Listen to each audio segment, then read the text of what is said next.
Well, before we do this catch can,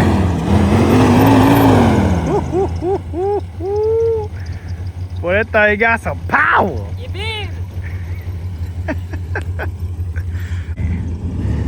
Come on back, come on back. Oh, oh snap.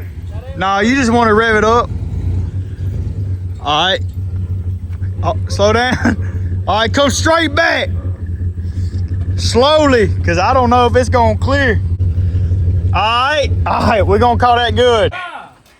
That's called not even needing a ramp. I got my ramps right here because I broke my tailgate, you know what I'm saying? But it's all, it's all good though, you know what I'm saying? We never about don't need them ramps, bro. Four-wheeler costs more than the truck. Four-wheeler near about bigger than the truck. You know what I'm saying? Let me unstrap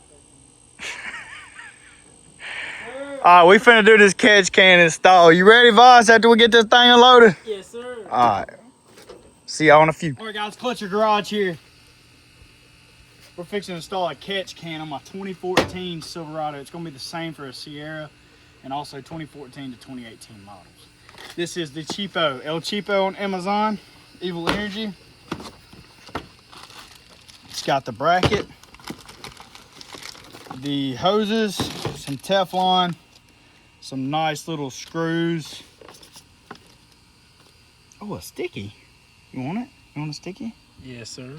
That makes it worth it. I'm gonna put it on And the some instructions. Yeah, so we're fixing to get started. First thing you want to do is open the hood. Let's go show them where the hood latch is. just in case they don't know. That be the hood latch. Oh, I heard it. Let me show you the camera guy right now. See what we're doing. You know what I'm saying? Hit him with the. You know.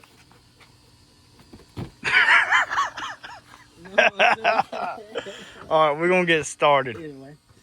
So we're gonna look at the directions. We'll update y'all. Okay, so we went ahead and just temporarily mounted this. These are 13 mils. We just loosened up these just enough to have a little bit of play with them. Now, I undid both these hoses. You just press up this right here. This is the PCV hoses, and press down on this one over here, and those come off. Now you're gonna get this 5/16.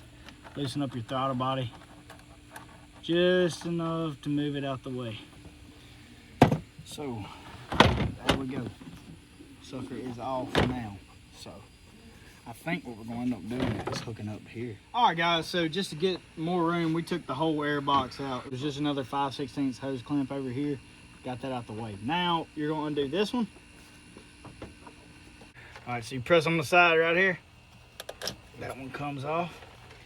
Then twist it where you can get to this bottom one. Press in on it. Oh my God. Yeah, we don't need that no more. So we got that. And over here. So that's where all the oil vapor and everything's gonna go. I know the oil vapor ain't gonna come in right here. It's gonna end up coming out through the motor, which is where this one's mounted. So I'm gonna guess this is the in. So that line will run to this, and that line right there will be the out because it's got this filter or whatever right here. So, guys, so the directions do not specify, but here's my take on it. So this is the outside, and this is the in. So if you follow this line, that's where all the oil vapor should be coming, because the whole point of the PCV system is to reburn the excess oil through the system. So to come out here, and the way the wire was, or the hose was ran, it ran right back to here. So it was just constantly cycling the oil and reburning it, the oil vapor at least. So comes in, hits the little filter or whatever, comes down, settles, and then it sends the air back out. So that's my take on it, and I could be wrong, and if I am, I apologize. Up this, it's good and tight. This is tight. Looks pretty good. Gonna put the air intake back on. Pretty simple process. Here we go. Let her eat. And that's how you put it back together. Yeah.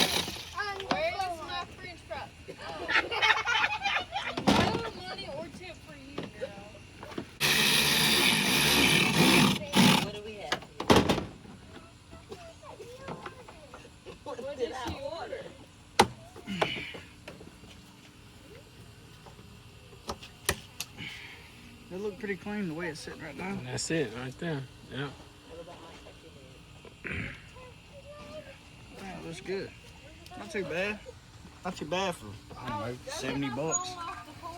Way better than spending money on a Mighty Mouse or a Mishimoto or something. It definitely didn't take up no space, like, at all. I'm happy with that. I guess let's crank it up and see if it's leaking or anything. I don't freaking know. Yeah, go ahead. Fire in the hole.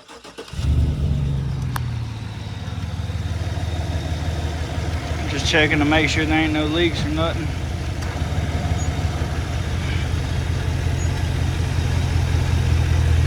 Now I guess all you gotta do is check that kiss can. I guess I'll update y'all in about 1,000 miles. We'll see where she's at. Hope y'all enjoyed the video. Like and subscribe. Like and subscribe. Well, it has been 500 miles. Took her off. And I was ready to see. I was going to 1,000, but I just did 500. So, I don't know if y'all can see in there. But there is oil in there. So, it is working. And I would say it is worth the $75 I spent. I'm just going to take it. Pour it back in the oil cap.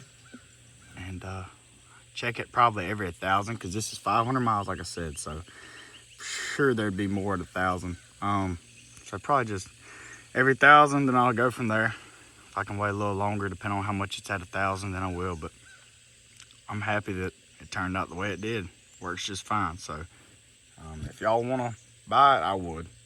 It's just my opinion. Y'all can spend more money on quote-unquote better ones, but it's really simple design for the most part. Anyways, hopefully y'all liked the video and like and subscribe. Thank y'all.